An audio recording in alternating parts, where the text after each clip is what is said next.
बीते दिनों मुजफ्फरपुर के गायघाट प्रखंड के भटगामा गांव में हुए भीषण नाव हादसे में 12 लोगों की मौत हो गई, जिसमें अब तक 7 लोगों की लाश बरामद हुई है, जबकि 5 अभी भी लापता हैं। वही घटना के बाद पुल निर्माण को लेकर सवाल उठने लगे हैं। ऐसे में मृतकों के परिजनों से मिलने पहुंचे जाप प्रमुख पप्पू यादव ने ऐलान किया है कि जगह पर जल्दी से जल्दी पुल का निर्माण हो। इसके लिए कल ही तेजस्वी और उनके एसीएस प्रत्यय अमृत से मिलेंगे। उन्होंने कहा कि कई मृतकों के परिजनों को आपदा प्रबंधन की तरफ से चेक मिल चुका है, लेकिन जिनकी लाश नहीं मिली है, मैं कोशिश करूंगा कि उन्हें भी 4 लाश का चेक दिया जाए। इसके अलावा डूबते लोगों को बचाने के क्रम में डूबकर मरने वाले पिंटू सहनी के भी परिजनों से मुलाकात कर उन्हें आर्थिक सहायता दिया। वहीं इस दौरान पप्पू यादव ने मृतकों के परिजनों को तत्काल नगद पैसे देकर मदद भी की। इसके साथ ही उन्होंने एक नाव की व्यवस्था करने की बात कही। पहला बात यह है कि आजाद हिंदुस्तान के बाद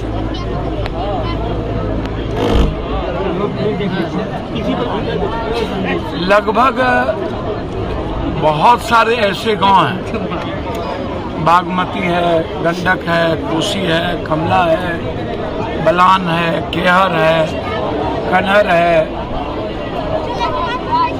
गंगा है, जो 14 नदियां हैं। आज भी आम लोगों को आने जाने की सुविधा प्राप्त नहीं है। उसी में मधुरपट्टी और भटगामा के बीच, एक तरफ मधुरपट्टी, दूसरी तरफ भटगामा। मधुरपट्टी में किसी भी तरह की सुविधा, चाहे वो कोटा हो, चावल भी लेने किसी को जाना पड़ेगा राशन तो उस पार, और किसी भी तरह की हटिया बाजार की आवश्यकता होगी तो उस पार जाना पड़ेगा, और वो भी रस्सी पकड़ के छोटे नाव के द्वारा, जहां नाव को लगने की कोई सुविधा नहीं है। एक तो यदि पुल नहीं था तो बड़े नाव, जो एक मोटर बोट की व्यवस्था सरकार को करनी चाहिए। जब तक पुल नहीं बनता है तब तक मेरे तरफ से एक बड़ी नदी नाव की व्यवस्था मैं यहाँ पर 2 सप्ताह के अंदर मैं यहाँ व्यवस्था कर रहा हूँ, बड़ा नाव, ताकि वो बहे नहीं, डूबे नहीं, और वो कंप्लीट रूप से गांव के द्वारा संचालित होगा। सिर्फ जो नाव चलाएंगे उन्हें मदद के रूप में 10 रुपया या 2 रुपया 1 रुपया कोई दे दे तो रख।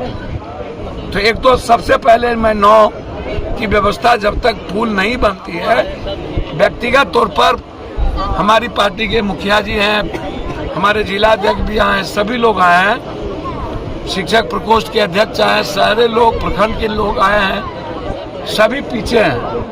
सब लोगों ने निर्णय लिया है कि पहले एक नाव की व्यवस्था यहाँ किया जाए। दूसरी सबसे बड़ी बात साहब से बातचीत की। उसके बाद दूसरा मैं बात करता हूँ आरसीडी पुल जो लगातार नदियों पर बन रही है, जिसके सेक्रेटरी हैं अमृत प्रति हैं और मंत्री हैं तेजस्वी यादव जी।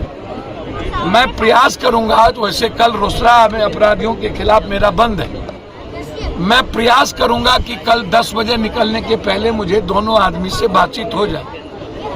जीवन की सबसे बड़ी जरूरत यदि यहाँ कुछ है तो वो मधुरपट्टी और भटगामा के बीच में जो पंचायत बलौर पड़ता है, बलौर निधि, जहाँ आधी आबादी और सुविधा से वंचित है, तो हमने जरूरत होगी तो इसके लिए हम ब्लॉक में धरना भी देंगे, जरूरत पड़ेगी तो हम रोड भी जाम करेंगे।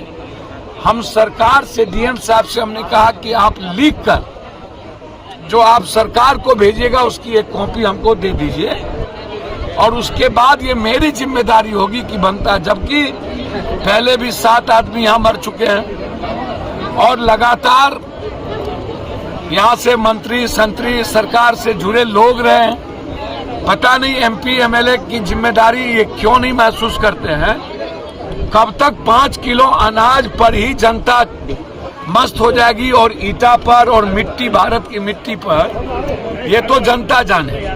जब जनता कोई बात कहती है तो मुझे लगता है कि जनता सबसे बड़ा दोषी है। जिस देश में 5 किलो 7 किलो अनाज पर जनता खुश हो जाए, जीवन चला ले, और जिस देश में जाति और हिंदू मुसलमान पर जनता खुश हो जाए, और उसके बाद जब बड़ी बड़ी बात जनता करता है, तो ये दुनिया का सबसे दुखद घटना है। इन सारे चीजों की जिम्मेदारी जनता है कि उन्होंने लड़ना और आवाज देना छोड़ दिया। बलौर के लिए डीएम साहब से कहा कि अविलंब इसको आप रूम बनवाइए। अभी जिन परिवार का लोग नहीं मिले थे उनको 10-10 हजार रुपया हमने मदद तत्काल उनके पारिवारिक सुविधा के लिए, सब लोग गरीब, मैंने हमारी पार्टी के तरफ से कर दी गई। निश्चित रूप से 4 लाख का चेक मिला है। मैं समझता हूं कि अविलंब लाश मिले न मिले, यह कानून कहता है कि लाश मिलने के बाद हम देंगे, लेकिन मेरा प्रेशर रहेगा कि 2 दिनों तक यदि लाश नहीं मिलता है तो सारे परिवार को 4-4 लाख का चेक सरकार दे। लेकिन मैं आपको विश्वास दिलाता हूं, इस बलौर पंचायत, खास तौर पर मधुरपट्टी और भटगामा की आजादी के लिए हम आज से ही अनवरत आवाज उठाएंगे, लड़ाई लड़ेंगे। जब तक पुल नहीं बनेगी तब तक हमारी लड़ाई जारी रहेगी और आपको ये देखने को मिल जाएगा। आप बेफिक्र रहें, हम मुख्यमंत्री तक मिलने का प्रयास करेंगे इस घटना के बाद, ये भरोसा रखें। लेकिन